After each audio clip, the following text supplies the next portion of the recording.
Hello learners, welcome to the 47th lecture in this NPTEL course on 20th century poetry.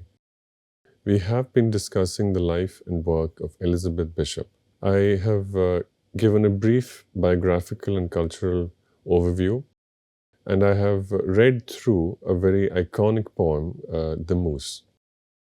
That poem helped us appreciate the importance of a sense of motion. That poem was written on a trip that Bishop took from Nova Scotia to Boston. It was a trip that Bishop would take a lot from her grandparents' place in Nova Scotia in Canada, across the border to New England and New York for college and for education. The poem helps us appreciate how the poet drills down a very keen and perceptive gaze on the traveling subject. As the speaker of the poem travels, the speaker notices things. The poem focuses a very keen attention on this act. The poet traveling, the poet witnessing, the poet thinking. This is, in essence, the heart and the strength of Bishop's writing as a poet. Bishop was many things, among them queer. Bishop came from a tradition in Nova Scotia, Canada, New England, also related to Irish heritage, in which it was difficult to express certain things. There is a great deal of reticence in Bishop's writing. The reticence about her identity, the reticence about who she is as a person, what really moves her, and so on. There's also a great deal of curiosity. The poet is endlessly curious about certain questions of identity. There is a very important sense of self. The poetry is not self-expression, but there is a self that's lurking just beneath the surface of the poems. A lot of Bishop's writing is curious about the meaning of travel. Travel not just in a physical sense of going from one place to another, but travel also in a metaphysical, emotional, and moral sense. As a child, Bishop had been displaced because of certain biographical conditions, which I will describe shortly. This led to the child being shuttled around continuously between places. Later on, as an adult, Bishop turned this sense of disorientation into poetry. But Bishop also did something else.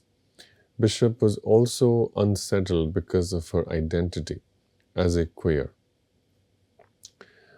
This sense of disorientation is transformed into the curiosity of the speaker of her poems. This is something that we will discuss shortly. And before that, let us take an overview of the importance of travel and how it was ingrained at a very early stage through the poet's development. Travel is important for Elizabeth Bishop. The sense of being in between places is constitutive of Bishop's poetry, and it is important to understand why that is the case. One reason for why that is the case is that from a very young age, the child, Elizabeth, Bishop was forced to be displaced and disoriented. She lacked a stable home and was forced to shuttle between locations that happened to be quite picturesque, but also quite austere. The landscape of New England, like the landscape that's described in the poem, the landscape that the poet witnesses outside the window of her bus as the bus makes its way from Nova Scotia to Boston, is very austere. It is very severe, it's extremely cold, extremely difficult to survive. And yet there are people, a few and far between, but they are there nonetheless. It's a landscape that triggers a great deal of reflection, thought, and curiosity in Bishop. Throughout her life, as an adult, as a successful poet, and as a professor, Bishop remained in motion, restlessly, curiously, traveling, evading definitions, other people's expectations, and ideals of what a poet should be. Bishop also traveled from, evaded expectations of how and what a woman poet should be like, how a woman poet should write, behave, and so on.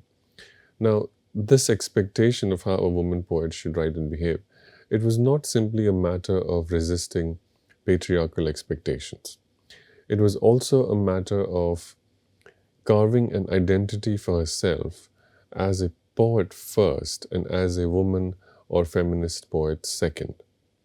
We will read about some instances in which Bishop refused to give her name or her work to an anthology or a collection in which she would be grouped alongside other woman poets.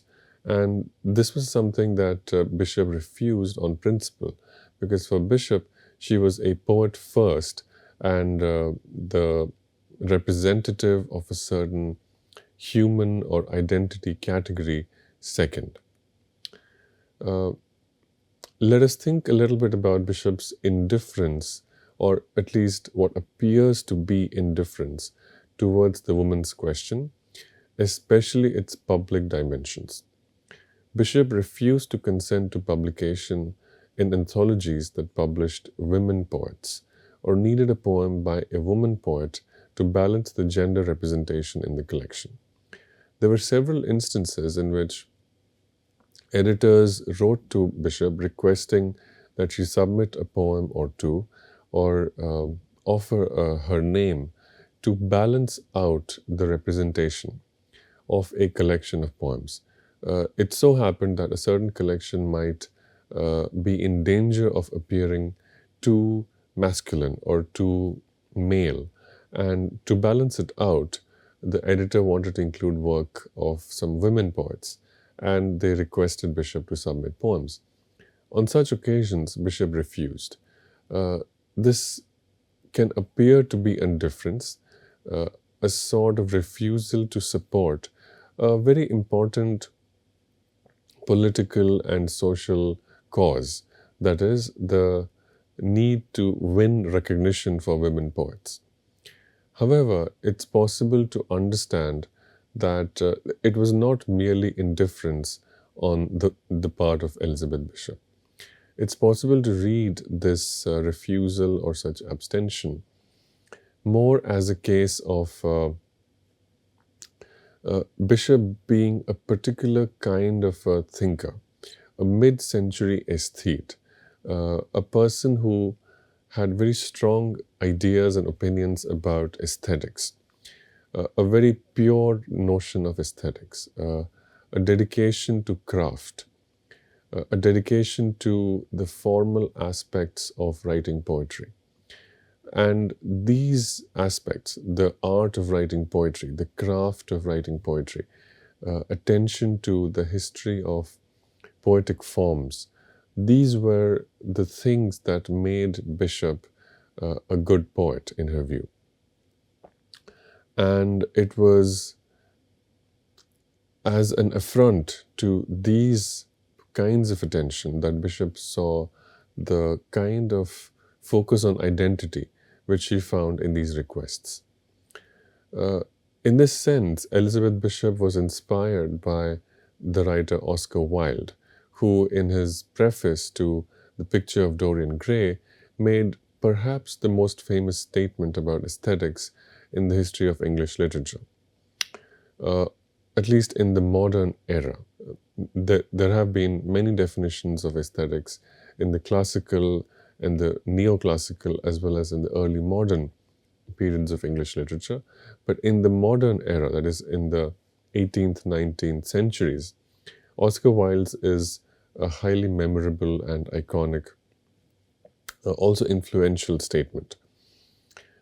Oscar Wilde calls art as something that is perfectly useless. In fact, Wilde's statement reads thus: all art is quite useless.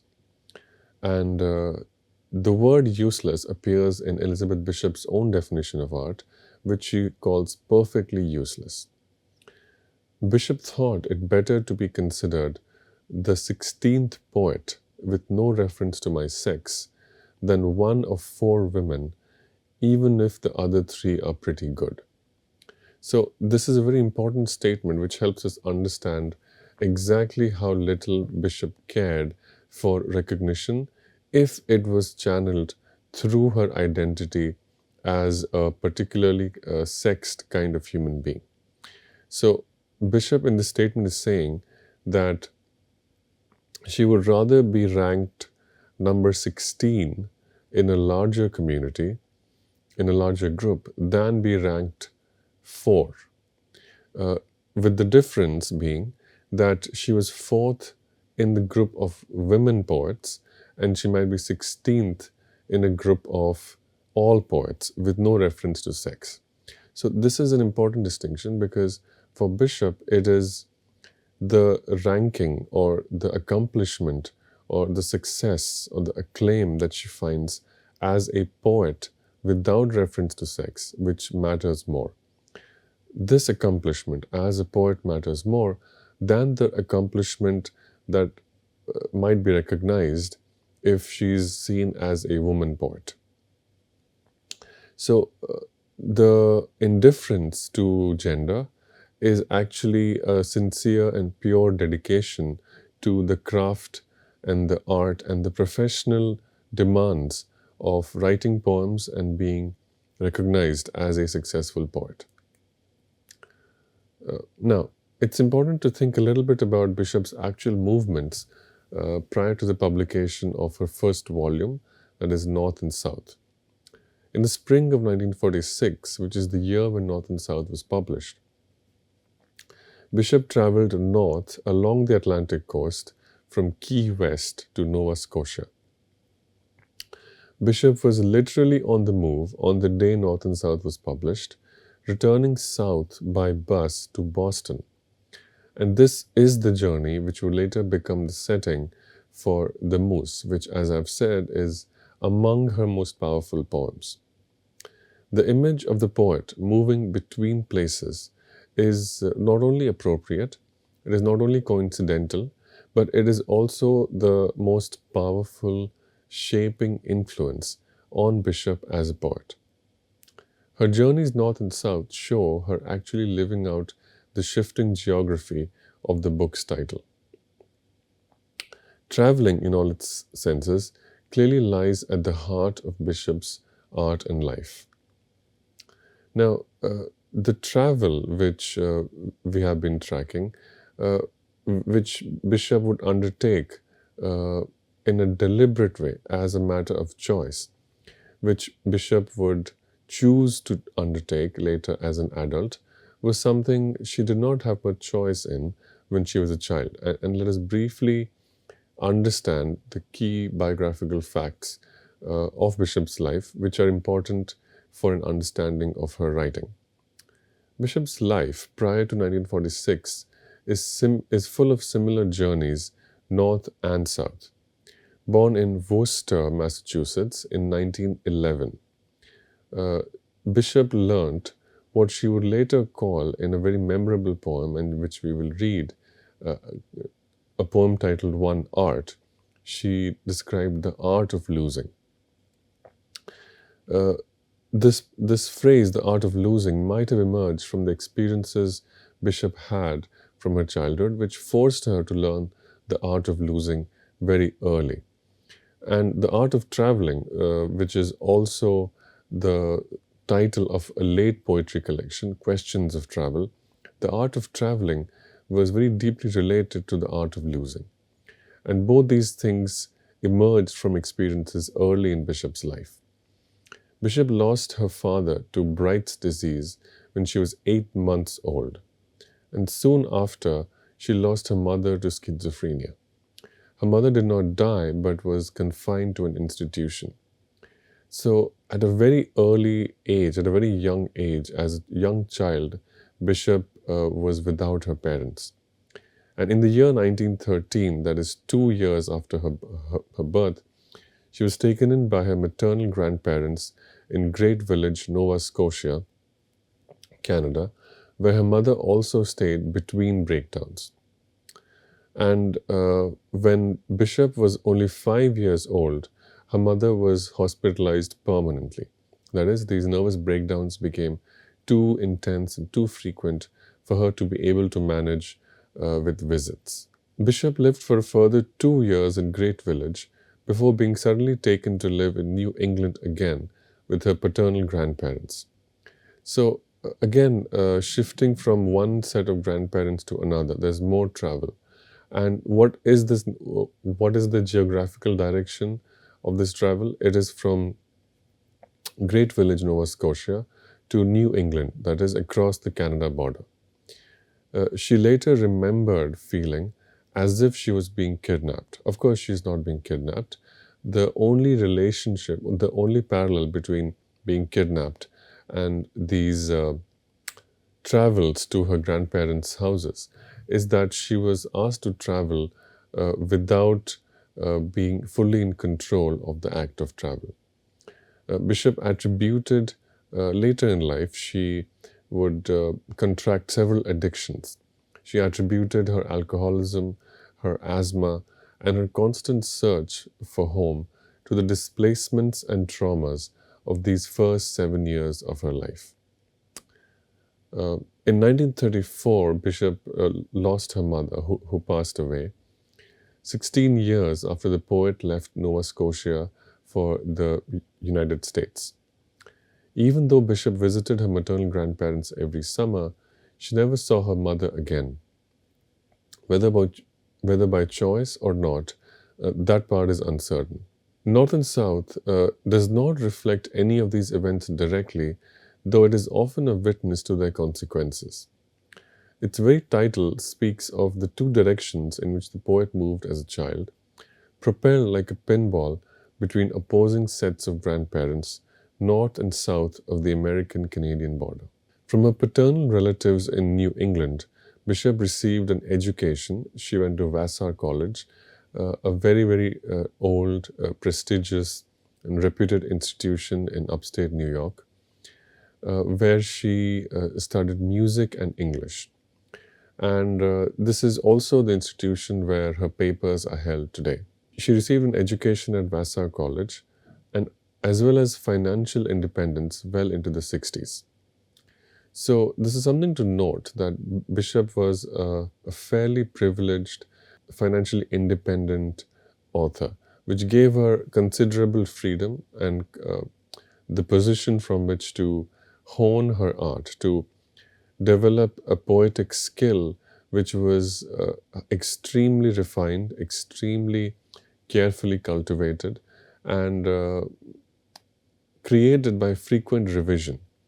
She published very little, and what she did publish was extremely refined and revised.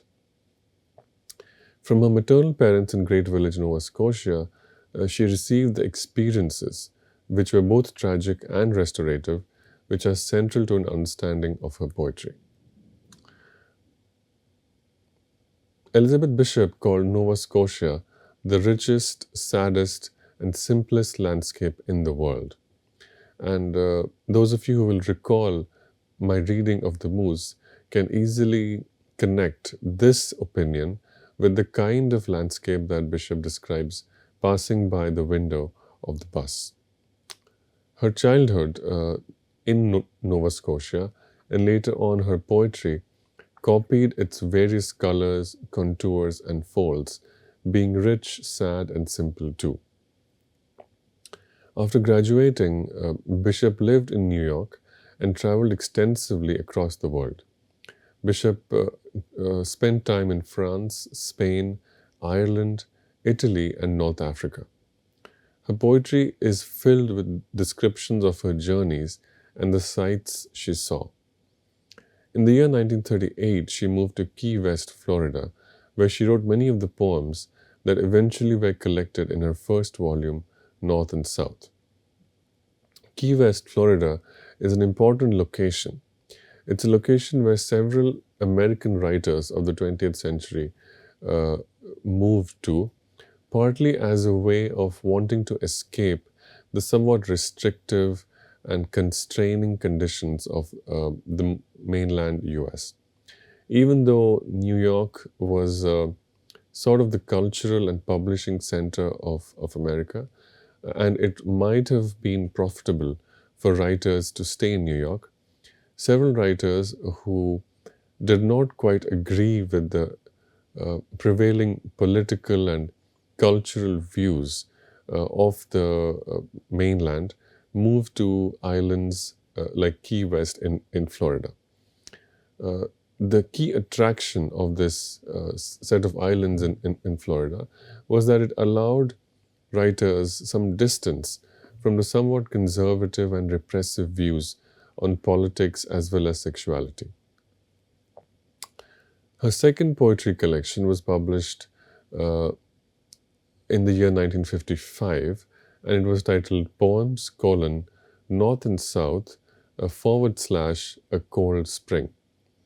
For this collection, Bishop received the Pulitzer Prize, which established her as a household name.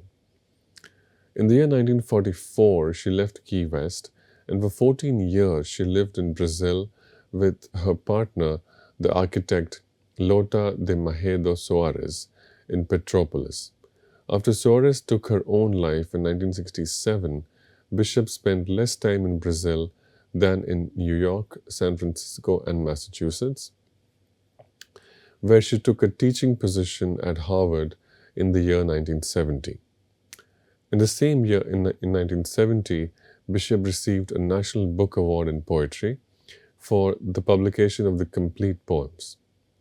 Her reputation increased greatly in the years just prior to her death, particularly after the 1976 publication of the volume titled Geography 3, and her winning of the New Start International Prize for Literature. Bishop worked as a painter as well as a poet, and her verse, like visual art, is known for its ability to capture significant scenes. Though she was independently wealthy and thus enjoyed a life of some privilege, some of her poetry celebrates working class settings, busy factories, farms, and fishing villages. Bishop's poetic evasiveness is a symptom of, and perhaps a way of dealing with, her life. Certainly, few poets have had quite as many poet fans as Bishop. Anne Sexton read her work for its sanity of tone and beauty of form. Sylvia Plath admired Bishop's what Plath called fine originality. Elizabeth Bishop was Robert Lowell's favorite poet. The relationship, the friendship between these two, Elizabeth Bishop and Robert Lowell, is among the most memorable chapters in the history of 20th century poetry. The letters that they exchanged are published with the title One Art. Mark Strand, another poet, was fascinated by her ghoulish humor. Octavia Paz drew attention to her enormous power of reticence. Adrienne Rich learned to connect the themes of outsiderhood and marginality in her work with the lesbian identity. Tom Pauldin recently praised her Puritan temperament. Seamus Heaney keeps returning to her poetry, celebrating her ability to write in a way that helps us to enjoy and endure life. It's not surprising that Bishop is called by the scholar James Fenton as the poet's poet.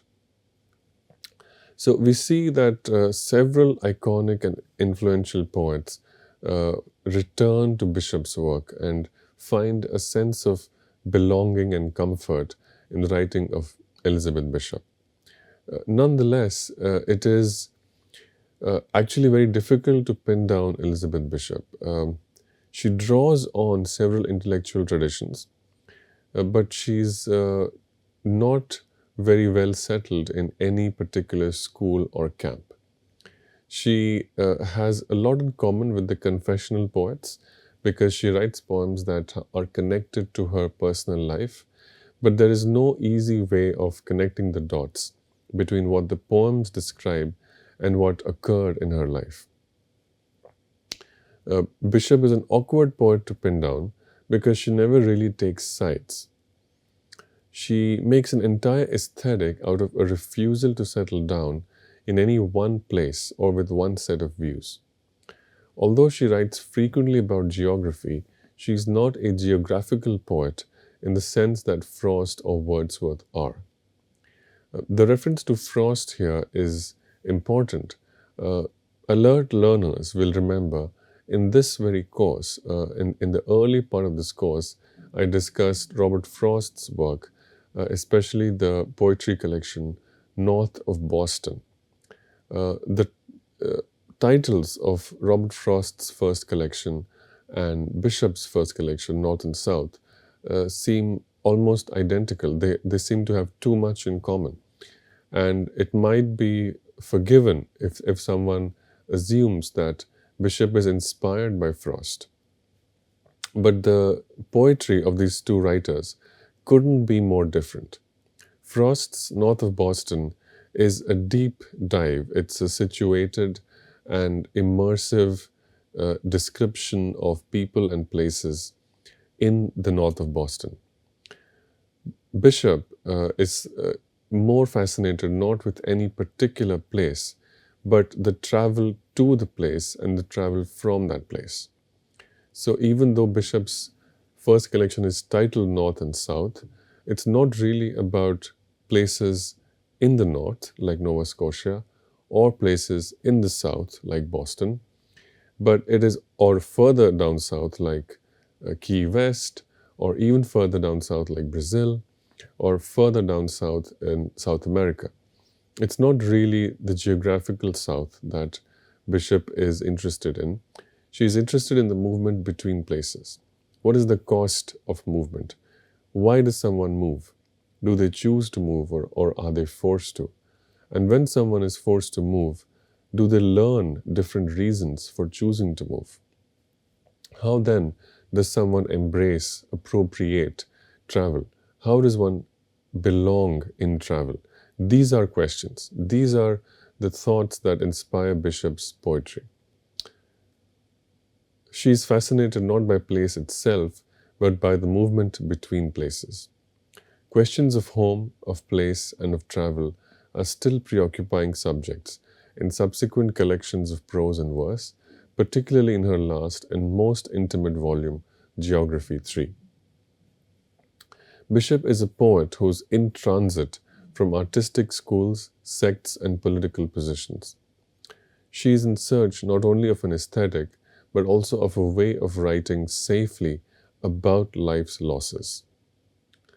This is important. By the time we reach Geography 3, and hopefully we'll have an opportunity to read representative poems from both the early as well as late collection. By the time she reaches Geography 3, Bishop has achieved such mastery over the theme, the meanings, the costs, and the opportunities of travel that travel has become an occasion to write not only about travel but about the self. So as Bishop writes about travel, the poems become an exploration of loss. What is life? Life is loss. And it's the way one experiences loss. It's the way one interprets, imagines, reflects on, and accepts these losses that makes life worth living. This is the lesson that Elizabeth Bishop's poems offer readers. But it's a lesson that the poet herself reached after a great deal of loss and travel. This is what we will try and understand in the readings that will follow. The first poem that I have chosen to read is the poem that opens North and South. This is a poem which will give us a hint to what the poet is trying to do with the idea of travel. The Map by Elizabeth Bishop. Land lies in water. It is shadowed green. Shadows, or are they shallows at its edges, showing the line of long sea-weeded ledges, where weeds hang on to the simple blue from green? Or does the land lean down to lift the sea from under, drawing it unperturbed around itself? Along the fine, tan, sandy shelf is the land tugging at the sea from under. So the title of the map gives us a hint as to what might have triggered these reflections. It's possible to imagine the poet looking at a map. Now, maps make a very simple distinction between water bodies and land that is bordering these water bodies. Usually, it is done by using different colors, green and blue. And this is what the word green means in the first sentence. It is shadowed green. The shade of green is different from blue on a map, and this gives us an idea that it is land. Also, land lies in water. This is an indication of the fact that on most maps of the world, whether it is spherical like a globe or two-dimensional as a map, we get a sense that the earth is mostly water, and in this expanse of water, there are little pockets, little isolated bubbles of land. This is the thought or the image with which the poet begins her reflection. But by the time the stanza ends, the poet has turned this image into a series of questions. Does land really lie in water?